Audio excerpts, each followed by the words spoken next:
ಮುಸ್ಸಂಜೆ ಸುದ್ದಿಗೆ ಸ್ವಾಗತ. ಮೊದಲಿಗೆ ಮುಖ್ಯಾಂಶಗಳು ಮತ್ತು ವಿವರಗಳು. ಮಳೆ ಕೊರತೆ. ಕಾವೇರಿ ಕೊಳ್ಳದ ರೈತರಿಗೆ 4 ಕಟ್ಟು ನೀರು, ಅರೆ ಖುಷ್ಕಿ ಬೆಳೆಗಳಿಗೆ ಮಾತ್ರ ಅವಕಾಶ. ಮುಂಗಾರು ಮಳೆ ಕೊರತೆ ಹಾಗೂ ಕಾವೇರಿ ಜಲಾನಯನ ಪ್ರದೇಶದ ಜಲಾಶಯಗಳಿಗೆ ನಿರೀಕ್ಷಿತ ಪ್ರಮಾಣದಲ್ಲಿ ನೀರು ಹರಿಯದ ಹಿನ್ನೆಲೆ ರೈತರ ಹಿತ ಮತ್ತು ಲಭ್ಯ ನೀರಿನ ಸಮರ್ಪಕ ನಿರ್ವಹಣೆಗಾಗಿ ಪ್ರಸಕ್ತ ಸಾಲಿನಲ್ಲಿ ಬೆಳೆಗಳಿಗೆ 4 ಕಟ್ಟು ನೀರು ಹರಿಸಲು ಕಾವೇರಿ ನೀರಾವರಿ ಸಲಹಾ ಸಮಿತಿ ತೀರ್ಮಾನಿಸಿದೆ.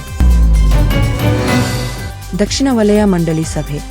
ತಮಿಳುನಾಡು ಸಿಎಂ ವಿಜಯ್ ಮುಂದೆಯೇ ಕಾವೇರಿ ವಿಚಾರ ಪ್ರಸ್ತಾಪಿಸಿದ ಮುಖ್ಯಮಂತ್ರಿ ಡಿಕೆ ಶಿವಕುಮಾರ್. ದಕ್ಷಿಣ ವಲಯ ಮಂಡಳಿ ಸಭೆಯಲ್ಲಿ ಉಪಮುಖ್ಯಮಂತ್ರಿ ಡಿಕೆ ಶಿವಕುಮಾರ್ ದಕ್ಷಿಣ ರಾಜ್ಯಗಳಿಗೆ ಅನುದಾನ ಮತ್ತು ಸಂಪನ್ಮೂಲ ಹಂಚಿಕೆಯಲ್ಲಿ ನ್ಯಾಯಯುತ ಪಾಲು ನೀಡುವಂತೆ ಆಗ್ರಹಿಸಿದರು. ಆರ್ಥಿಕ ಕೊಡುಗೆಗೆ ತಕ್ಕ ಪ್ರಾತಿನಿಧ್ಯ, ಜಲ ವಿವಾದಗಳ ಕರ್ನಾಟಕ ಮಾದರಿ, ಹಣಕಾಸು ಆಯೋಗದ ಪಾಲು ಇಳಿಕೆ ಹಾಗೂ ಮಹಿಳಾ ಮೀಸಲಾತಿ ಜಾರಿಗೆ ಒತ್ತು ನೀಡಿದರು.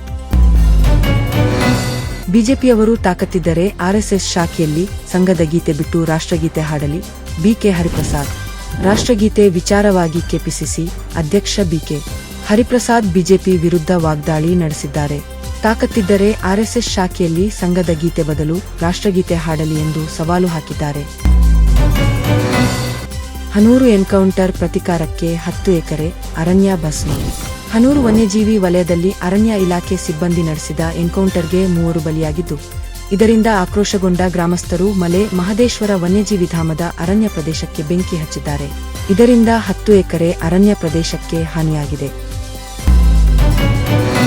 ತೀವ್ರ ವಿರೋಧದ ನಡುವೆಯೂ ಮೈಸೂರು ದಸರಾದಲ್ಲಿ ಕಂಬಳಕ್ಕೆ ಭರದ ಸಿದ್ಧತೆ. ಟ್ರ್ಯಾಕ್ ನಿರ್ಮಾಣ ಕಾರ್ಯ ಆರಂಭ. ತೀವ್ರ ವಿರೋಧದ ನಡುವೆಯೂ ಮೈಸೂರು ದಸರಾ ಮಹೋತ್ಸವದಲ್ಲಿ ಕಂಬಳ ಆಯೋಜನೆಗೆ ರಾಜ್ಯ ಸರ್ಕಾರ ಸಿದ್ಧತೆ ನಡೆಸುತ್ತಿದೆ. ಸಾತಗಳ್ಳಿ ರಿಂಗ್ ರಸ್ತೆ ಬಳಿ ಕಂಬಳ ಟ್ರ್ಯಾಕ್ ನಿರ್ಮಾಣ ಭರದಿಂದ ಸಾಗುತ್ತಿದೆ. ಅಕ್ಟೋಬರ್ 18, 19 ರಂದು ಕಂಬಳ ನಡೆಯಲಿದೆ. ನಾನು ನಿಮ್ಮ ಕೆಟ್ಟ ಕನಸು. ಕೇಜ್ರಿವಾಲ್ ಸತ್ಯೇಂದ್ರ ಜೈನ್ ವಿರುದ್ಧ ಜೈಲಿನಿಂದಲೇ ಸುಕೇಶ್ ಚಂದ್ರಶೇಖರ್ ಮತ್ತೊಂದು ಬೆದರಿಕೆ. 100 ಕೋಟಿ ವಂಚನೆ ಪ್ರಕರಣದಲ್ಲಿ ಜೈಲಿನಲ್ಲಿರುವ ಸುಕೇಶ್ ಚಂದ್ರಶೇಖರ್, ಅರವಿಂದ್ ಕೇಜ್ರಿವಾಲ್ ಹಾಗೂ ಸತ್ಯೇಂದ್ರ ಜೈನ್ ವಿರುದ್ಧ ಮತ್ತೆ ವಾಗ್ದಾಳಿ ನಡೆಸಿದ್ದಾರೆ. ಆಪ್ ಸರ್ಕಾರದ 3 ಪ್ರಮುಖ ಇಲಾಖೆಗಳಲ್ಲಿನ ಮತ್ತಷ್ಟು ಹಗರಣಗಳು ಶೀಘ್ರದಲ್ಲೇ ಬಹಿರಂಗವಾಗಲಿವೆ ಎಂದು ಬೆದರಿಕೆ ಹಾಕಿದ್ದಾನೆ. ಆನೆಗಳ ಹಿಂಡು ಹಳಿ ದಾಟುವವರೆಗೆ ನಿಂತ ರಾಜಧಾನಿ ಎಕ್ಸ್ಪ್ರೆಸ್, ಅರಣ್ಯಾಧಿಕಾರಿಯ ಸಮಯ ಪ್ರಜ್ಞೆಗೆ ಮೆಚ್ಚುಗೆ. ಅಸ್ಸಾಂನಲ್ಲಿ ರೈಲು ಹಳಿ ದಾಟುತ್ತಿದ್ದ ಆನೆಗಳ ಹಿಂಡಿಗೆ ದಿಬ್ರುಗಢ್ ನವದೆಹಲಿ ರಾಜಧಾನಿ ಎಕ್ಸ್ಪ್ರೆಸ್ ಎದುರಾಗಿದೆ. ಅರಣ್ಯಾಧಿಕಾರಿ ಸಮಯ ಪ್ರಜ್ಞೆಯಿಂದ ಕೆಂಪು ಸಿಗ್ನಲ್ ತೋರಿಸಿ ರೈಲು ನಿಲ್ಲಿಸಿದ್ದಾರೆ. ಹೀಗಾಗಿ ಸಂಭವಿಸಬಹುದಾಗಿದ್ದ ಭೀಕರ ದುರಂತ ತಪ್ಪಿದ್ದು, ಘಟನೆಯ ವಿಡಿಯೋ ಸಾಮಾಜಿಕ ಜಾಲತಾಣಗಳಲ್ಲಿ ವೈರಲ್ ಆಗಿದೆ.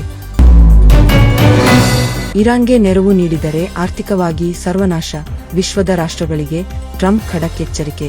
ಇರಾನ್ಗೆ ಆರ್ಥಿಕ ಹಾಗೂ ವಾಣಿಜ್ಯ ನೆರವು ನೀಡುವ ರಾಷ್ಟ್ರಗಳಿಗೆ ಅಮೆರಿಕ ಅಧ್ಯಕ್ಷ ಡೊನಾಲ್ಡ್ ಟ್ರಂಪ್ ಕಠಿಣ ಆರ್ಥಿಕ ಪರಿಣಾಮಗಳ ಎಚ್ಚರಿಕೆ ನೀಡಿದ್ದಾರೆ. ಅಕ್ರಮ ತೈಲ ಸಾಗಣೆ, ಹಣ ವರ್ಗಾವಣೆ ತಡೆಯಲು ಕರೆ ನೀಡಿದ್ದು, ಇರಾನ್ ಪರಮಾಣು ಶಸ್ತ್ರಾಸ್ತ್ರ ಪಡೆಯದಂತೆ ಮಿತ್ರರಾಷ್ಟ್ರಗಳ ಬೆಂಬಲ ಕೋರಿದ್ದಾರೆ. ನಾನು 100ಕ್ಕೆ 100 ಸತ್ಯ ಹೇಳುತ್ತೇನೆ, ಕೋರ್ಟ್ನಲ್ಲಿ ಒಪ್ಪಿಕೊಂಡ ಪ್ರದೋಷ್. ರೇಣುಕಾಸ್ವಾಮಿ ಕೊಲೆ ಪ್ರಕರಣದಲ್ಲಿ 14 ಆರೋಪಿ ಪ್ರದೋಷ್ ಅಪ್ರೂವರ್ ಆಗಲು 59ನೇ ಸಿಸಿಎಚ್ ಕೋರ್ಟ್ಗೆ ಅರ್ಜಿ ಸಲ್ಲಿಸಿದ್ದಾನೆ.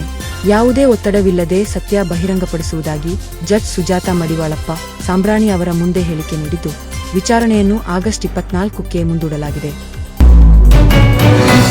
ಡಾಕ್ಟರ್ ವಿಷ್ಣು ಅಮೃತ ಮಹೋತ್ಸವ ಅಭಿಮಾನಿಗಳ ಸ್ಪೆಷಲ್ ದಿನ.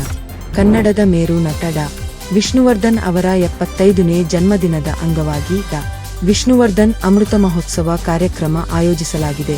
ಸೆಪ್ಟೆಂಬರ್ 27 ರಂದು ಬೆಂಗಳೂರಿನ ನಾಯಂಡಹಳ್ಳಿಯ ನಂದಿ ಲಿಂಗ್ ಗ್ರೌಂಡ್ ಮೈದಾನದಲ್ಲಿ ಕಾರ್ಯಕ್ರಮ ನಡೆಯಲಿದೆ.